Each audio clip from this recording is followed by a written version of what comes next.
जय हिंद प्यारे साथियों। इस वीडियो में बात करने वाले हैं एसएससी जीडी कांस्टेबल 2022-23 की भर्ती के बारे में। और इस वीडियो में मैं आप सभी को बताने वाला हूं आपके डॉक्यूमेंट वेरिफिकेशन के एनेक्सर के बारे में, क्योंकि आप सभी जानते हैं कि अगली जो स्टेज आपकी रहेगी वो डॉक्यूमेंट वेरिफिकेशन एंड मेडिकल आपका एक साथ कंडक्ट होना है, जिसके लिए डॉक्यूमेंट वेरिफिकेशन आपका एक महत्वपूर्ण पड़ाव रहेगा, जिसमें बहुत सारे कैंडिडेट ऐसे होते हैं जो कि छोटी मोटी गलतियों की वजह से बाहर हो जाते हैं।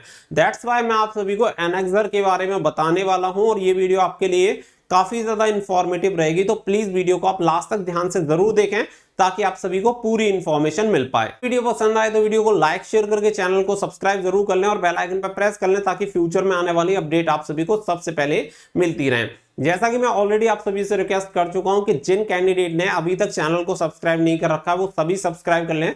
बहुत सारे कैंडिडेट वीडियोस को देखते हैं लेकिन वो सब्सक्राइब नहीं करते, तो सब्सक्राइब करने का आपको कोई पैसा नहीं जाता। सो प्लीज आप सभी इसी तरीके से सपोर्ट बनाए रखें और सभी कैंडिडेट चैनल को सब्सक्राइब कर लें, साथ ही में और कैंडिडेट के साथ शेयर भी कर दें। आगे बढ़ते हैं और आप सभी को एनेक्सर के बारे में पूरी इंफॉर्मेशन यहाँ पे देते हैं। तो देखिए, सबसे पहले चीज तो मैं आप सभी को यहाँ पे कुछ चीजें क्लियर कर दूं कि आपके जो एनेक्सर रहेंगे वो एनेक्सर आपको नोटिफिकेशन में देखने के लिए मिलेंगे। जो नोटिफिकेशन एसएससी जीडी 2022 की भर्ती के लिए जारी किया गया था, जब आप उस नोटिफिकेशन को डाउनलोड करेंगे तो सबसे लास्ट में आपको जो एनेक्सर है वो एनेक्सर देखने के लिए मिल जाएंगे। टोटल नंबर ऑफ एनेक्सर की अगर मैं बात करूं तो यहाँ पर टोटल जो आपके एनेक्सर हैं वो टोटल नंबर है 6। तो 6 एनेक्सर आपके होते हैं। आपके लिए कौन सा एनेक्सर जरूरी है, कौन सा नहीं, आपको कौन सा बनवाना है, कौन सा नहीं बनवाना, इन सभी सवालों के जवाब आपको इस वीडियो में मिलेंगे। तो अगर आपको जरूरत है तो आपको बनवा लेना है, मैं आपको क्लियर कर देता हूं। सबसे पहला जो एनेक्सर है वो है एनेक्सर नंबर 4।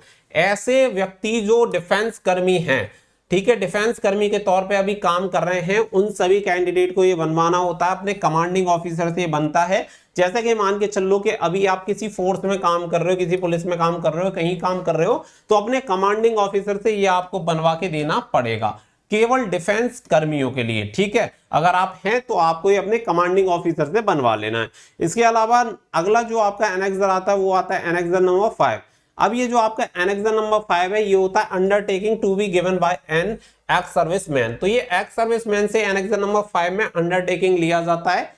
जो भी एक्स सर्विसमैन है उन सभी एक्स सर्विसमैन को इसे डाउनलोड कर लेना और डाउनलोड करने के बाद इसको फिल करके वहां पे सबमिट करवाना होगा, क्योंकि ये आपके किसी अधिकारी से नहीं बनता। इसके लिए केवल आपकी अंडरटेकिंग ली जाती है। आपको इसे पूरा डिटेल में फिल करना है और आपकी ही इसमें डिटेल्स ली जाएंगी, बाकी का आपके ऑफिसर वगैरह से कोई लेना देना नहीं है। तो इसलिए जो भी एक्स सर्विसमैन कैंडिडेट हैं, आप सभी जानते हैं कि 10% जो वैकेंसीज रहती हैं वो एक्स सर्विसमैन कैंडिडेट के लिए रिजर्व रहती हैं। तो ऐसे एक्स सर्विसमैन कैंडिडेट जिन्होंने भी इसके लिए अप्लाई किया है वो सभी इस वाले एनेक्सर नंबर 5 को डाउनलोड कर लेना और इसे पूरा फिल करके आपको डॉक्यूमेंट वेरिफिकेशन के टाइम पे यानी मेडिकल के टाइम पे लेके जाना है। अगले अगर मैं एनेक्सर की बात करूं तो अगला एनेक्सर नंबर आता है आपका 6 और अगला एनेक्सर नंबर 6 आपका है एससी और एसटी कैंडिडेट के लिए।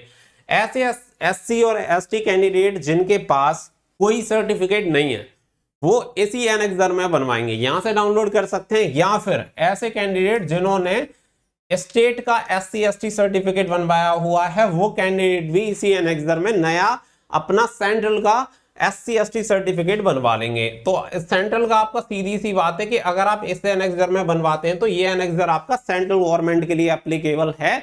तो आपने अभी तक अगर नहीं बनवाया है और नया बनवाना है तो आपको इस एनेक्सर को डाउनलोड करो और इससे पूरा कंप्लीट फिल करके जिस अधिकारी से बनना है उस अधिकारी से इसे आप बनवा लें तो आपका काम हो जाएगा। अगर आपके पास पहले से सेंट्रल गवर्नमेंट का सर्टिफिकेट है एससी और एसटी कैटेगरी के लिए तो आपको इसकी कोई जरूरत नहीं है। ये केवल उनके लिए है जिनके पास सर्टिफिकेट नहीं है या फिर जिन्होंने स्टेट का बनवा रखा है उनके लिए। बाकी का अगर आपके पास है और अगर आपने ऑनलाइन बनवाया है, किसी भी तरीके से बनवाया है, किसी भी माध्यम से बनवाया है तो एक्सेप्टेबल है, वो चल जाएगा, कोई दिक्कत नहीं आएगी। आगे बढ़ते हैं तो यहाँ पे आप सभी को कुछ डिटेल्स दी गई हैं, वो डिटेल्स आपको यहाँ पे फिल करनी होती हैं। साथ ही में आप सभी देख सकते हैं कि किसकी तरफ से बनता है वो भी आप यहाँ पे देख सकते हैं। मजिस्ट्रेट या प्रेसिडेंसी की तरफ से ये बनता है तो वहां से आप इसे बनवा सकते हैं। अब इसके बाद जो बात आती है वो आती है एनेक्सर नंबर 8। ये आपके लिए बहुत ज्यादा जरूरी है और ये है अदर बैकवर्ड क्लासेस यानी कि ओबीसी कैंडिडेट के लिए। तो सभी ओबीसी कैंडिडेट को सेंट्रल का ही बनवाना है यानी कि इसी एनेक्सर में बनवाना है। अब अगर आपने ऑनलाइन पहले से बनवा रखा है और वो आपका सेंट्रल का है तो आपका चल जाएगा, इसकी आपको कोई जरूरत नहीं है। बट अगर आपके पास ओबीसी सर्टिफिकेट है और वो स्टेट का है तो तो आपको एक काम करना है कि इस एनेक्सर को डाउनलोड करो और जो भी आपकी अथॉरिटी है उस अथॉरिटी से इसे बनवाओ, आपका काम चल जाएगा। क्योंकि आपको क्लियर कर दें कि ऐसा होता है कि जैसे कि मान के चलो, अभी मैं अपने एग्जांपल दे रहा हूं, मैं यूपी से बिलोंग करता हूं और मेरी कास्ट है जाट। अब जाट का क्या है कि यूपी में आते हैं आपके ओबीसी कैटेगरी में। अगर मैं सेंट्रल की भर्ती देखता हूं तो मैं चला जाऊंगा जनरल कैटेगरी में।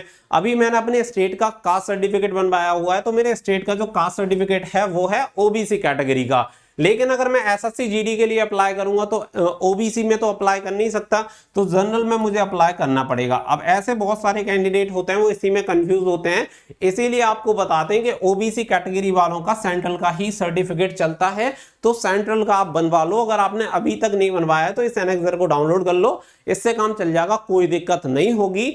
और डेट वगैरह का, क्रूशियल डेट का भी कोई ज्यादा पंगा नहीं होगा। बस आपके डॉक्यूमेंट्स सही होने चाहिए, ये आपके लिए सबसे ज्यादा महत्वपूर्ण चीज होती है। तो कैंडिडेट ने जिन्होंने बनवा रखा है सेंट्रल का ओबीसी का, कोई जरूरत नहीं रहेगी। आगे बढ़ते हैं। आगे आप सभी को एनेक्सर नंबर दे रखा है 8। अब ये एनेक्सर नंबर 8 है आपका ईडब्ल्यूएस कैटेगरी। तो जो भी कैंडिडेट ईडब्ल्यूएस कैटेगरी से बिलोंग करते हैं वो सभी इसे बनवा सकते हैं, और ये आपका स्टेट का भी चल जाएगा। रीजन मैं आपको बता देता हूं कि इसलिए चल जाएगा कि जो कैंडिडेट स्टेट में ईडब्ल्यूएस में आता है, यानी कि वो जनरल कैटेगरी है, और ऐसा कोई भी कैंडिडेट नहीं होगा जो स्टेट में जनरल में आता हो और सेंट्रल में जनरल में ना आए। यानी कि पक्की बात है, अगर स्टेट में अगर आप जनरल में आते हो तो निश्चित तौर पे आप सेंट्रल में भी जनरल में आओगे। और ईडब्ल्यूएस का जो सर्टिफिकेट बनता है वो केवल और केवल यहाँ पे जनरल कैटेगरी के लिए बनता है। दैट्स वाई यहाँ पे आप देखेंगे गवर्नमेंट ऑफ लिखा हुआ है, इसके आगे आगे खाली छोड़ा हुआ है, तो इसमें यूपी, केरला या गवर्नमेंट ऑफ इंडिया जहां से भी आपका बन सकता है, ये एक्सेप्टेबल हो जाएगा। तो इसके अकॉर्डिंग आप देख सकते हैं। बहुत सारे कैंडिडेट को दिक्कत ये रहती है, उन्हें ये नहीं पता चल पाता कि उनका सर्टिफिकेट स्टेट का है या सेंट्रल का। तो देखो, अगर ऐसे लिखा हुआ हो गवर्नमेंट ऑफ यूपी, तो इसका मतलब है कि ये उत्तर प्रदेश सरकार की तरफ से बनाया हुआ है। लेकिन अगर यहीं पे लिखा होता गवर्नमेंट ऑफ इंडिया, यानी कि भारत सरकार की तरफ से बना हुआ है, तो इसका मतलब है कि सेंट्रल। अगर आपको गवर्नमेंट ऑफ इंडिया दिख रहा है यानी कि केंद्र सरकार की तरफ से है, गवर्नमेंट ऑफ किसी स्टेट का नाम लिखा हुआ है यानी कि राज्य सरकार की तरफ से बना हुआ है, तो ये वाला सर्टिफिकेट आप सभी को बनवा लेना है। ऑलरेडी आप सभी के पास बना होगा, तो आपको इसकी कोई जरूरत नहीं है, कोई एनेक्सर डाउनलोड नहीं करना है। आगे बढ़ते हैं। तो आगे आप सभी को एक और एनेक्सर देखने के लिए मिलेगा, और ये एनेक्सर है आपका एनेक्सर नंबर 9। तो ये एनेक्सर नंबर 9 किसके लिए होता है कि ऐसे कैंडिडेट जिन्हें हाइट और चेस्ट में छूट चाहिए होती है। तो देखो, जनरल हो गया, ओबीसी हो गया, एससी हो गया, या फिर आपका ईडब्ल्यूएस हो गया, इन कैटेगरी का इस वाले एनेक्सर से कोई लेना देना नहीं है, क्योंकि जनरल, ओबीसी, एससी और ईडब्ल्यूएस कैटेगरी को हाइट चेस्ट में कोई छूट नहीं मिलती। ये केवल और केवल जिनके लिए होता है वो होता है एसटी कैंडिडेट, या फिर आप देखेंगे Garhwali, Kumaon, Dogras, Marathas and the belonging to the state of union territory of Assam, Himachal Pradesh, Jammu and Kashmir and the Ladakh. तो यहाँ पे स्टेट यूनियन टेरिटरी जो आपकी है, जैसे जम्मू कश्मीर, लद्दाख, असम, हिमाचल प्रदेश, अगर इनसे बिलोंग करता है, या नॉर्थ ईस्टर्न जो आपकी स्टेट है वहां से बिलोंग करता है, तो उन्हें छूट मिलती है। तो उन कैंडिडेट को ये वाला एनेक्सर बनवा लेना है। अगर उनके पास ऑलरेडी एक चीज होगी, जैसे कि उनके पास डोमिसाइल होगा या फिर उनके पास पीआरसी होगा, तो पीआरसी से ये सर्टिफाइड हो जाएगा कि आप यहां से बिलोंग करते हैं, साथ ही में आपकी कास्ट सर्टिफिकेट। तो कास्ट सर्टिफिकेट में तो आपका एसटी में छूट मिलेगी, बाकी का अगर आप इन एरिया से बिलोंग करते हैं और आपको हाइट और चेस्ट में छूट चाहिए, तो डिस्ट्रिक्ट मजिस्ट्रेट या सब डिवीजन मजिस्ट्रेट या तहसीलदार से आपका ये बनता है। तो आप इसे बनवा के लेके जाएं, ये थोड़ा ज्यादा महत्वपूर्ण रहता है। तो जिन्हें हाइट चेस्ट में छूट चाहिए होती है, उनका हाइट चेस्ट में ऑलरेडी हो चुका है फिजिकल में। अब फिजिकल में जब आपका हाइट चेस्ट में छूट हो चुका है तो इतनी कोई दिक्कत नहीं है। जो सर्टिफिकेट आपने फिजिकल के टाइम पे दिखाया था वही वाला सर्टिफिकेट आपको मेडिकल के टाइम पे दे देना है, तो आपका काम हो जाएगा। आपको अब दोबारा से इस एनेक्सर नंबर 9 की कोई जरूरत नहीं पड़ेगी। यानी कि कुल मिला के मैंने आपको सभी एनेक्सर बता दिए हैं कि कौन से एनेक्सर का क्या महत्व है, किसे बनवाना है, किसे नहीं बनवाना है। खास करके आपको ये याद रखना है कि आपके जो अधिकतर डॉक्यूमेंट्स होने चाहिए वो सेंट्रल गवर्नमेंट से बने होने चाहिए। इसमें 2-3 सर्टिफिकेट की खास जरूरत होती है, जैसे कि आपका ओबीसी का कास्ट सर्टिफिकेट हो गया, आपका डोमिसाइल हो गया। ये 2 चीजें सबसे महत्वपूर्ण है जो कि आपके सेंट्रल गवर्नमेंट से होनी चाहिए। अदर जो सर्टिफिकेट होंगे जैसे ईडब्ल्यूएस सर्टिफिकेट, SC/ST का सर्टिफिकेट, ये राज्य सरकार की तरफ से भी चल जाता है। डोमिसाइल की मैं बात करूं तो देखिए, डोमिसाइल का मैंने इसलिए बोला है, बहुत सारे कैंडिडेट बोलेंगे उसमें कुछ प्रॉब्लम हो सकती है।